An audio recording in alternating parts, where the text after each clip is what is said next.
Hello friends, welcome in my YouTube channel mathematics with bridges. तो आज हम एक नया चैप्टर लेने वाले हैं, चैप्टर नंबर 9। बहुत ही इंटरेस्टिंग कॉन्सेप्ट है, सम एप्लीकेशंस ऑफ ट्रिगोमेट्री।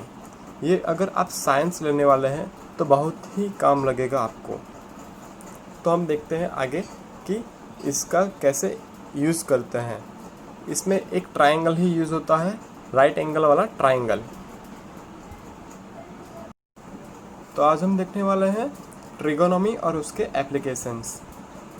तो आज हम देखने वाले कि sine theta, cos theta, tan theta, cosec theta, sine theta और कॉट थीटा कैसे फाइंड करते हैं ट्रायंगल में। ये मैंने एक ट्रायंगल बनाया है 3 साइड से, ए बी बी सी और ए सी से। ये राइट एंगल बनाया मैंने और ये थीटा है। यहाँ पे भी हम थीटा सपोज कर सकते हैं, थीटा ये दोनों में से कहीं पे भी सपोज कर सकते हैं। ये थीटा एक एंगल होता है 30, 45, 60 ऐसे। तो हम पहले देखते हैं sine theta. Sine theta is equal to A B upon A C मैंने लिखा हुआ है। तो ये कैसे लिखा, तो जो थीटा में सपोज किया है उसके सामने वाली साइड लेंगे, एग्जैक्ट उसके सामने वाली साइड। सो ए बी और ए सी कहाँ से लिखा, जो राइट एंगल नहीं बना था उसके सामने वाली साइड, ए सी। ऐसे ही कॉस थीटा में, कॉस थीटा में क्या रखना है, पास वाली साइड। थीटा के पास वाली साइड है बी सी और सामने वाली साइड होगी ए सी। ओके। टेन दो तरीके से फाइंड कर सकते हैं। टेन थीटा तो सामने वाली साइड, थीटा के सामने वाली साइड और पास वाली side means A B upon B C. और ऐसे भी साइन फाइंड कर सकते हैं, sine theta upon cos theta. ये दोनों को डिनोमीटर में लिखना है। तो ए बी और नीचे ए सी कॉमन है तो ए सी और ए सी कट हो जाएगा तो मिलेगा A B upon B C. Cosec simply है, साइन का उल्टा लिखना है। ये ए सी ऊपर चला जाएगा, ए बी नीचे आ जाएगा। सेक में भी ऐसा है, कॉस का उल्टा हो जाएगा, ए सी ऊपर चला जाएगा, बी सी नीचे आ जाएगा। और कॉट में भी ऐसा है, टेन का उल्टा लिखना है, बी सी ऊपर चला जाएगा, ए बी नीचे लिखना है। बस इतना सिंपल हमें याद रखना है।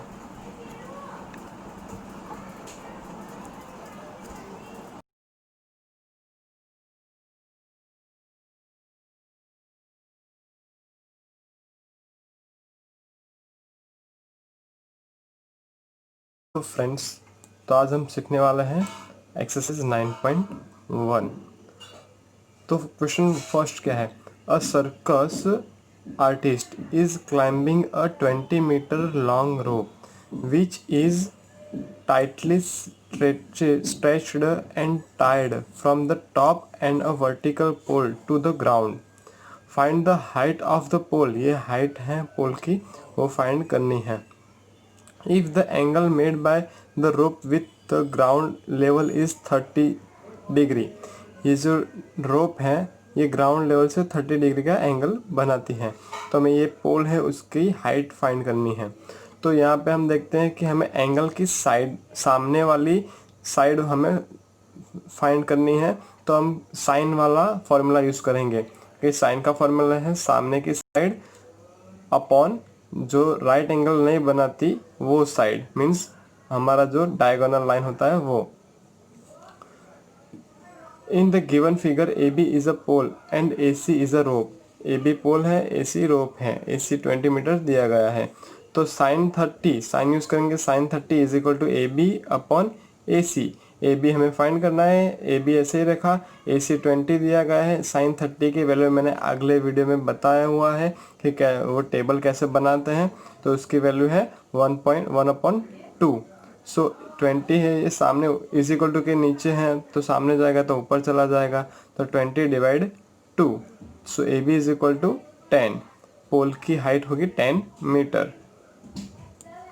Question 2, a tree break due to storm and the broken part bend so that the top of the tree touch the ground making an angle 30 with it. The distance between the foot of tree to the point where top touch the ground is 8 meter. Find the height of the tree. ऐसा बोला गया है कि ये पूरा tree था, ए सी tree था, ये बी से ब्रोक हो गया और यहाँ पे ग्राउंड पे टच कर रहा है और ग्राउंड से ये 30 एंगल बना रहा है। तो हमें पूरे ट्री की हाइट फाइंड करनी है। तो ये ए सी दिया गया है 8 मीटर। तो हमें पहले ये फाइंड करना है और ये सामने वाली साइड भी हमें फाइंड करनी है। तो हमारे पास ये है, तो हम 10 का यूज़ करके ये भी फाइंड कर सकते हैं। तो हमने यहाँ पे 10 का यूज़ किया है। 1030 इज इक्वल टू सामने की साइड अपॉन बी साइड पास वाली साइड, तो B C upon A dash C, B C upon A dash C. B C तो हमें नहीं पता और ए डैश सी 8 है।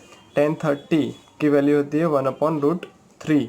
8 इज इक्वल टू किस साइड है, सामने जाएगा तो ऊपर चला जाएगा, तो so B C is equal to 8/√3। हमें ये पार्ट मिल गया है, बी सी 8/√3। अब हम साइन यूज़ कर सकते हैं या कॉस भी यूज़ कर सकते हैं यहाँ पे, क्योंकि हमारे पास दोनों साइड है, सामने वाली और पास वाली।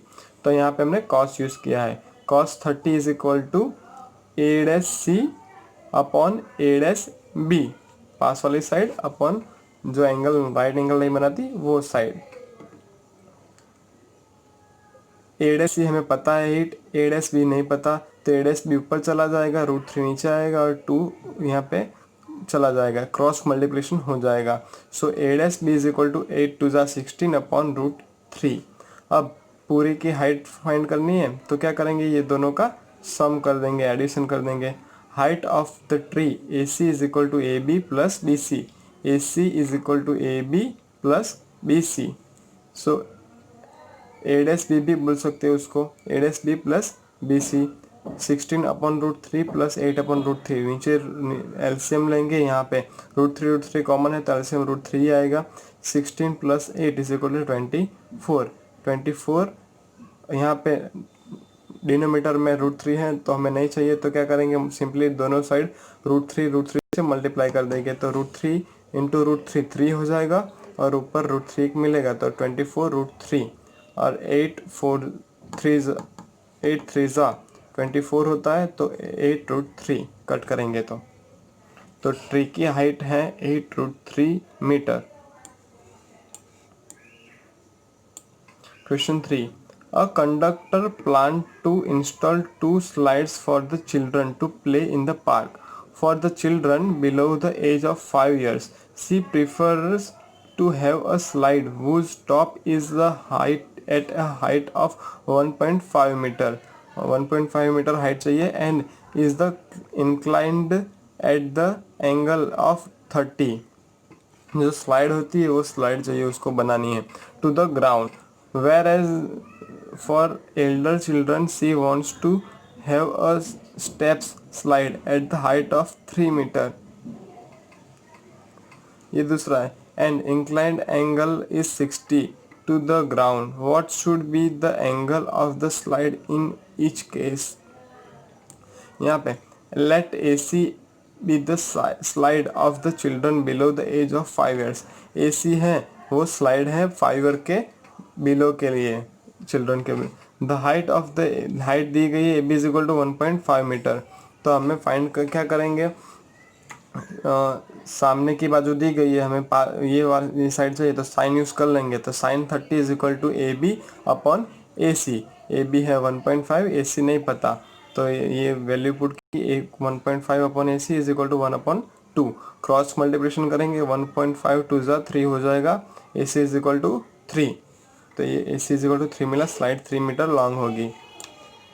Late A C B the slide of the children above 5 years which is 3 metre. अब हमें ये 3 मीटर दिया गया है, तो 60 एंगल बनाना है हमें, साइन 60 यूज़ करेंगे तो मिलेगा ए बी अपॉन ए सी। तो सो ए बी तो 3 हमें हमारे पास है, ए सी हमें फाइंड करना है। सो साइन 60 होगा √3 अपॉन 2, ए सी सामने जाएगा, क्रॉस मल्टीप्लिकेशन करेंगे 2 इधर जाएगा और 3 नीचे आएगा।